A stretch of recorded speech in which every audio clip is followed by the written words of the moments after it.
Android হোক কিংবা iOS, March মাস থেকে আর কাজ করবে না হোয়াটসঅ্যাপ, টেলিগ্রাম এবং সিগন্যাল। আর এই কথা আমরা বলছি না, বলছে সরকারের নতুন নিয়ম, যে নিয়ম না মানলে 1 মার্চ থেকে আপনি আর ব্যবহার করতে পারবেন না এই সমস্ত অ্যাপ। হ্যাঁ, ঠিকই শুনেছেন, সরকারের নতুন নিয়ম বলছে আপনি যে নম্বর দিয়ে হোয়াটসঅ্যাপ ব্যবহার করেন, এবার সেই নম্বরের সিম আপনার ফোনে না থাকলে আর কাজ করবে না হোয়াটসঅ্যাপ। কারণ অনেকেই এক ফোনে হোয়াটসঅ্যাপ চালান আর সেই নম্বরের সিম থাকে অন্য ফোনে। এবার 1 মার্চের পর থেকে যদি সিম আর অ্যাকাউন্ট মিল না খায়, তাহলে অ্যাপ কাজ করা বন্ধ করে দিতে পারে। তাহলে কি করবেন আপনি? এখন আপনার হাতে দুটো রাস্তা। প্রথমত, যে নম্বরের হোয়াটসঅ্যাপ চালাচ্ছেন সেই সিম নিজের ফোনে ঢুকিয়ে নিন, অথবা যদি সেটা সম্ভব না হয় তাহলে হোয়াটসঅ্যাপে চেঞ্জ নাম্বার ফিচার ব্যবহার করুন। এটা কিভাবে করবেন বুঝতে পারছেন না? এটা খুবই সহজ।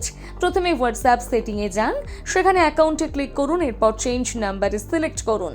তারপর প্রথমে পুরনো নম্বর দিন, তারপর নতুন প্রাইমারি নম্বর লিখুন, আর তারপর ভেরিফিকেশন সম্পূর্ণ করুন। ব্যাস, আপনার সব চ্যাট ডেটা আগের মতোই থাকবে, কিছুই হারাবে না। তবে মনে রাখবেন, আগে অবশ্যই ছবি ও ভিডিও সহ চ্যাট ব্যাকআপ নিয়ে নিন। পুরনো নতুন 2 নম্বরই অ্যাক্টিভেট থাকতে হবে। SMS ভেরিফিকেশন যেন আসে, অর্থাৎ 1 মার্চের আগে চেক করে নিন আপনার হোয়াটসঅ্যাপ কি সঠিক সিমে চলছে। না হলে এখনই ব্যবস্থা নিন, না হলে হঠাৎ একদিন দেখবেন হোয়াটসঅ্যাপ বন্ধ। ভিডিওটা শেয়ার করুন, কারণ এই তথ্যটা সবার জানা দরকার। আর এমনই তথ্যের জন্য ফলো করতে ভুলবেন না আমাদের পেজটিকে।